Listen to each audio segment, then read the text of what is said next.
You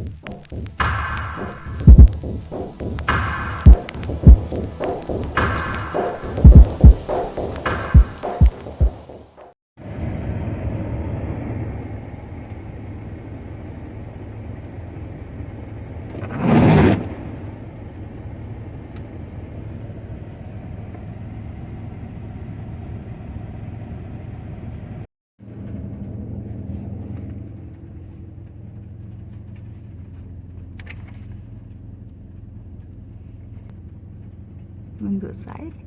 Huh? I don't think you really care. You're quite comfortable. Hey?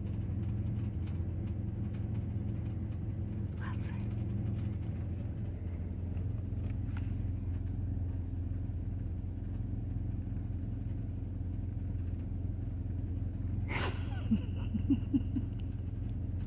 Welcome back, you guys. Today I took off. I'm sitting on my knees, or my legs, so I have to kind of readjust everything. But I took today off to take Wilson to the vets, and he is developing a little bit of arthritis in his hindquarters. It's just starting, so it's not bad. So we started him on injections, but otherwise he got a 100% clean bill of health. So I'm really happy about that. Right, Wilson? So, yeah, and I just took the day, the rest of the day, because there's lots I can just sit around with my dog. The roads were extremely icy, a lot of black ice on them today, so it was a little bit stressful driving on the highway today. That's what my video is not going to be about. This series that I've started is basically geared towards people that don't really have a lot of knowledge, or they might have a lot of knowledge, but they're looking at moving into something, and even though they've watched videos maybe for years, I did for 3 years before I moved into a vehicle, so I thought I knew lots. And I'm not saying people don't, I'm just saying it's a whole new thing when you're out there doing it. And if you're in Canada or a damper, colder climate, because I've done it, and I've done it at 40 below, and I made mistakes, and I found products that would have been better than what I used. And even though I did do research on certain things, so I'm happy with a lot of stuff, but there is other things tweaking. And if you don't have to spend extra money and you think it's a good solution for you, then I've done what I wanted to do. I've been able to give you a tip. I got a comment, and the comment was a little bit geared towards the fact that he didn't learn anything from me, and I'm not expecting people to learn things from me. Everybody's grown up out there that's considering moving into a vehicle, and my analytics say that majority of you are older, so I'm gearing this towards that, and also to somebody that might be looking at moving into their vehicle, and all of a sudden there's so many things coming at you that it's overwhelming. So because I just jumped into it, me and Wilson, and we toughed it out. We knew things, and it's not like I put myself in danger. I just chose to just go the rough road and see and challenge myself, and totally fine with it. So I've always had a lot of joy in this journey, and I wanted to do this. So I think that makes a big difference if you want to do it, or you feel you're being forced into that. So that's why I'm doing it. Okay, so let's get back to priorities. I think number one for me, that if in my subconscious something sticks out more than anything else, would be my bed. If you get a foam mattress, try not to get gel, because I got a gel one, Memory. It's awesome. It's like so comfortable. But in the winter time it freezes, so unless I thaw out a whole bunch of different places, which Wilson helps me do, I'm kind of left with the same mold because everything else is still frosty. It's cold.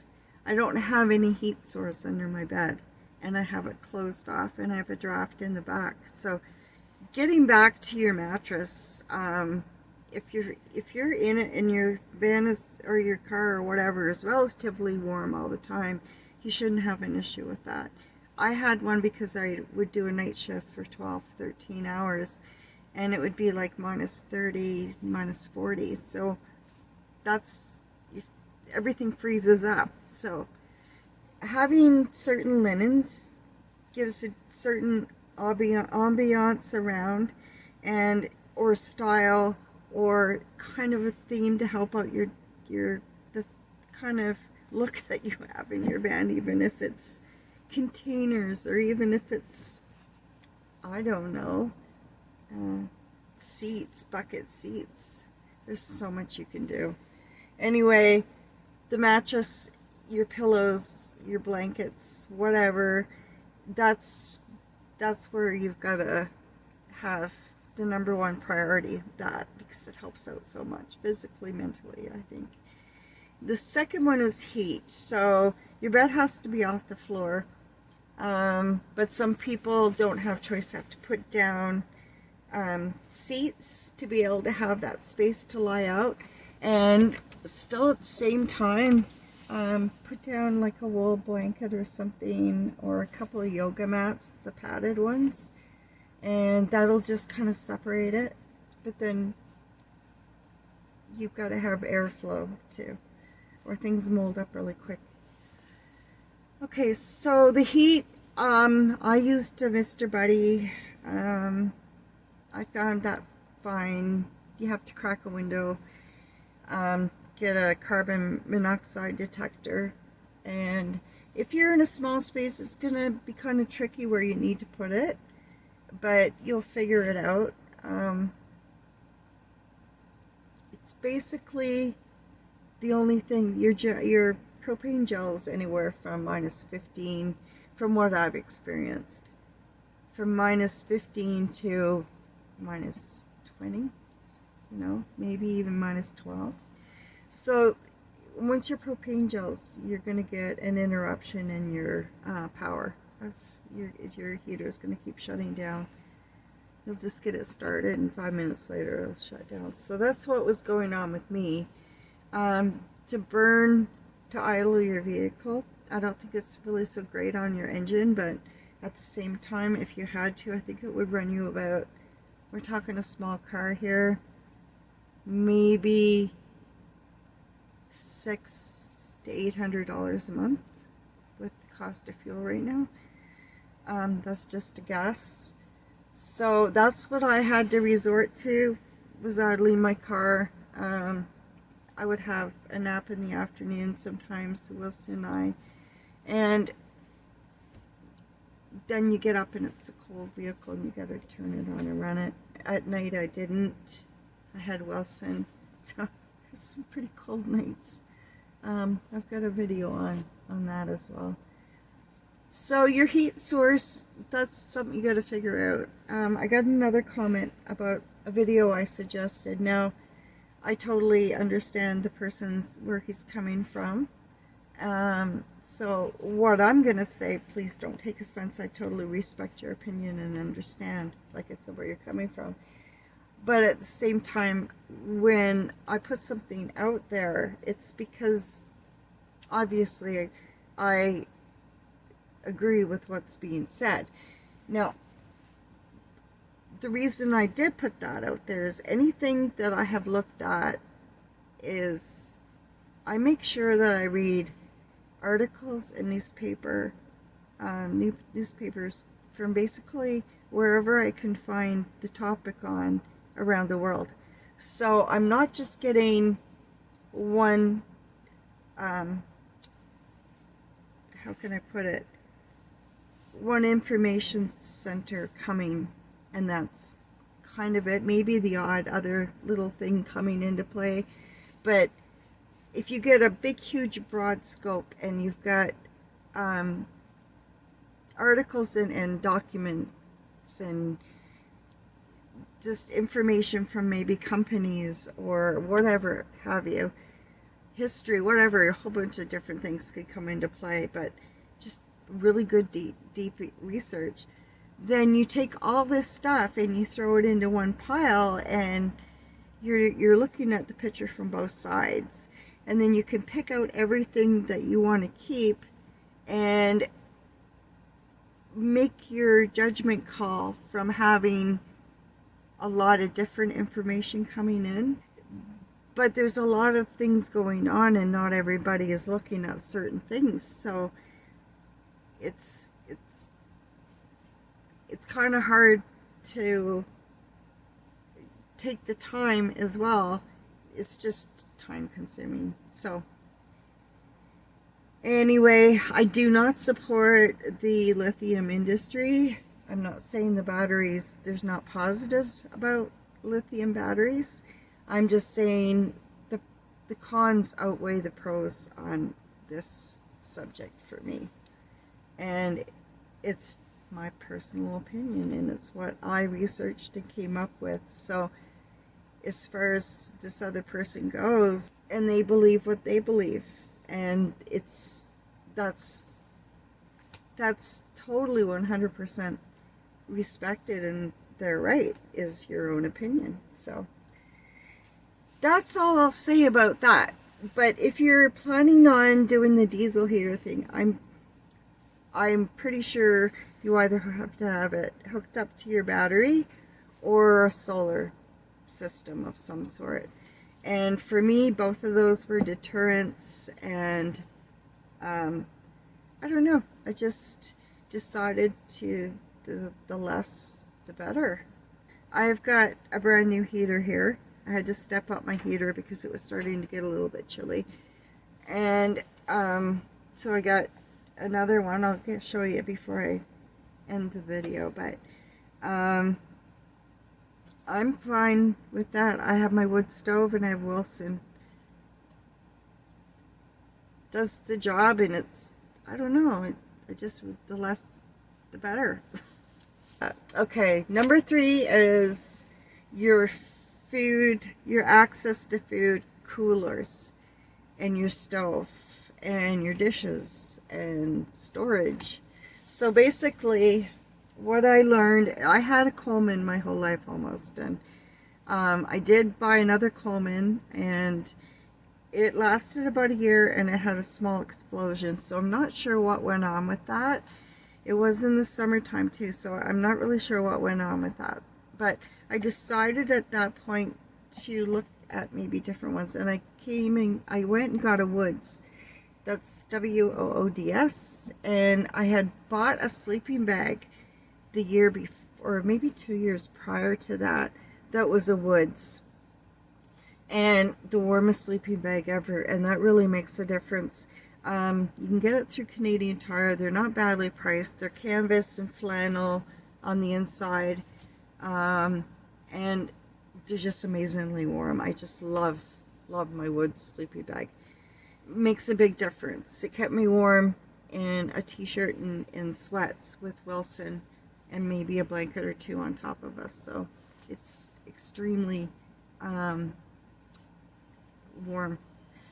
I also got Woods camping pots and stuff. They come in 2 little packages. One you can get like your coffee grinder and stuff like that, and then the other one are your pots, a frying pan, and a kettle. So they're cheap enough, but they're, but they're really good products. So that's why I thought I'd mention that. Now, as far as coolers go, I spent money on a Yeti, and I think just their basic cooler, the older ones, if you can get your hands on some of the older ones. Other coolers work fine.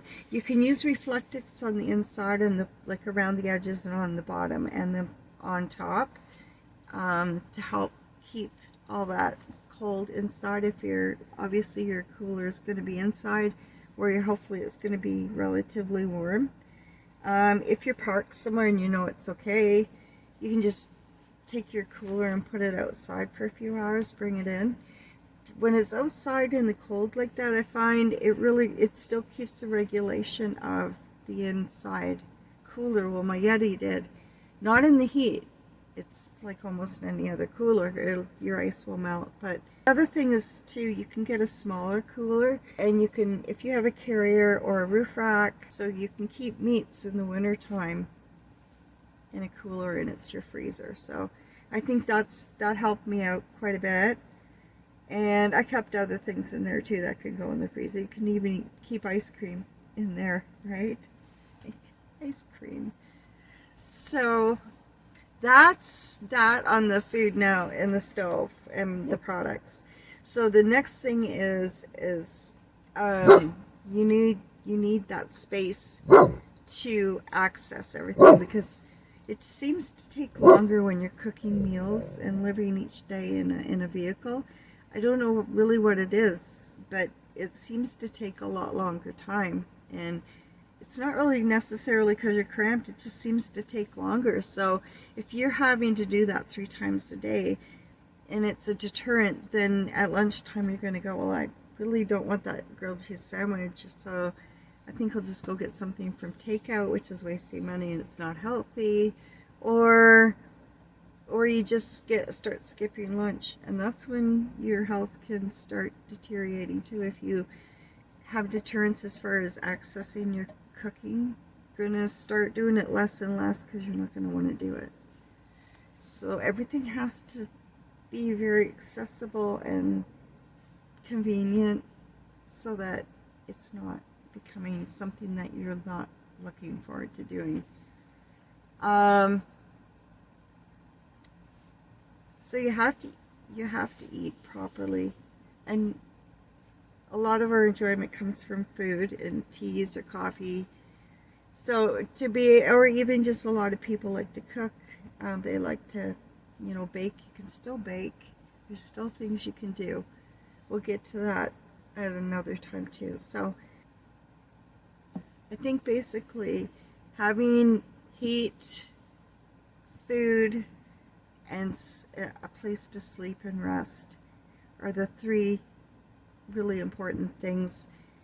And if you have a positive or a good outlook on things because of your environment makes you feel it's not dragging you down, then everything will be a lot easier that way. That's all. Everybody's different. Those are the things that work for me, that pop up the most in your daily routine. And of course, it's non-stop. You need heat. So okay, everybody, you take care. I'll be back in a couple of days. I'm going to go over my window insulation stuff and put out a few ideas. And I ordered something online, so I have to add that to my window coverings, my insulated window things. And I hope this is one thing I hope I can give you guys some tips, something that you might like or have an idea that kind of jumps off of my idea. It's all for fun. It's all for helping. What are we all here for if we can't help each other, right? Okay, everybody, take care. We'll see you soon.